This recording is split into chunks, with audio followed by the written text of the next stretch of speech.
Good afternoon, everybody. Shavua Tov, and welcome to the Israel Brief brought to you by Lay of the Land. I'm Rolene Marks, and I bring you the top stories from Israel every Monday to Thursday on this channel. And a reminder that we are not only available for viewing on Facebook, but we are also on YouTube at the Israel Brief. And if you kindly subscribe by clicking on the big red subscribe button, you play a big role in helping us get Israel's side of the story out there to the mainstream. So let's get to it. Let's take a look at the top stories, and we start, as we seem to do every day these days, is with COVID-19 and where Israel is holding. We saw a significant spike in the amount of infections over the weekend, and they did come slightly down but seem to have gone up again. So let's take a look at those very important statistics, because those numbers are helping to determine how we open up or enforce lockdowns all over the country. So since the start of the global pandemic, Israel has seen 23,989 confirmed cases of COVID-19, and sadly more people have passed away, bringing our death toll to 319.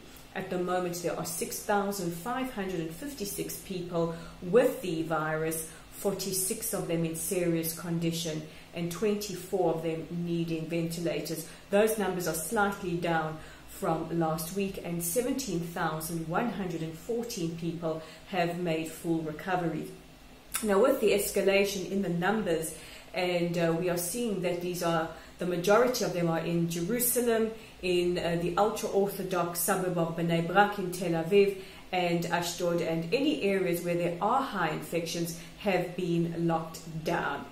And with the infections rising, it makes our elderly population more vulnerable, and an official from the health ministry said today that the recommendation is to try and restrict the meetings that people are having with elderly people, and maybe also try and appeal to families to be either extra careful in wearing masks and maintaining social distance, or maybe to cut back on seeing their elderly family members. And of course this has a tremendous toll on our emotions, on our psychological well-being, and it really is our hope that we can get a hand on the virus, but most important, to keep the vulnerable safe. And last week, a monumental agreement happened between Israel and the United Arab Emirates. It was confirmed by the United Arab Emirates, who said that they have signed agreements with a large amount of Israeli firms to try and help combat the coronavirus. This is the first time that this has happened in the history of relations between the two countries, and we really hope that this will lead to formal bilateral relations. In other news, we spoke a little while ago about the evangelical TV station God TV perhaps getting a license to broadcast in Israel. This is part of the Shelanu group, and God TV goes out to about 300 million people worldwide. However, the TV station has been accused of evangelizing or proselytizing, which is not illegal in Israel, but is illegal to evangelize or missionize to minors, and they did not disclose that in their license application. So the Israel Broadcasting Authority has suspended their license. They are appealing on this ruling on the grounds of religious discrimination. And in our last story of the day, it is quite an extraordinary story. We often hear about the United Nations castigating or criticizing Israel, but it looks like the United Nations themselves are coming under a vast amount of criticism. This time for sexual misconduct. They have said that they will start investigations immediately into alleged issues of misconduct in Tel Aviv.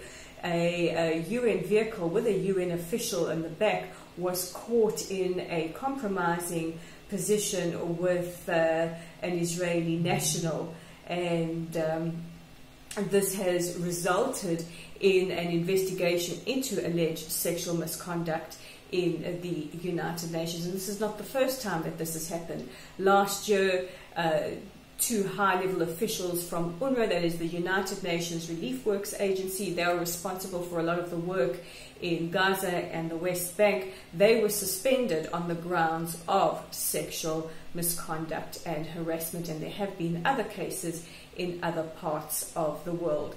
But according to the law, Israel retains the right to cut back or not allow the use of UN vehicles in our country if this is the kind of conduct that will happen. So those are the top stories making headlines. Don't forget, you can check out our original content on our website at www.layoftheland.online.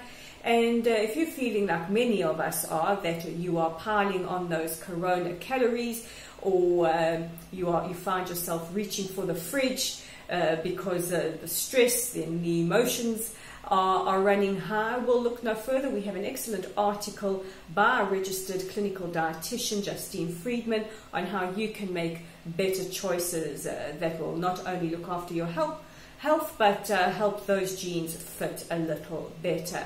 It is also up on our Facebook page, and while you're there, if you haven't already, please give us a like or a follow. We are just a few likes or follows away from our target of 1,000, and we would love your help. And of course, please share our content. And don't forget about our YouTube channel. You can find it at The Israel Brief.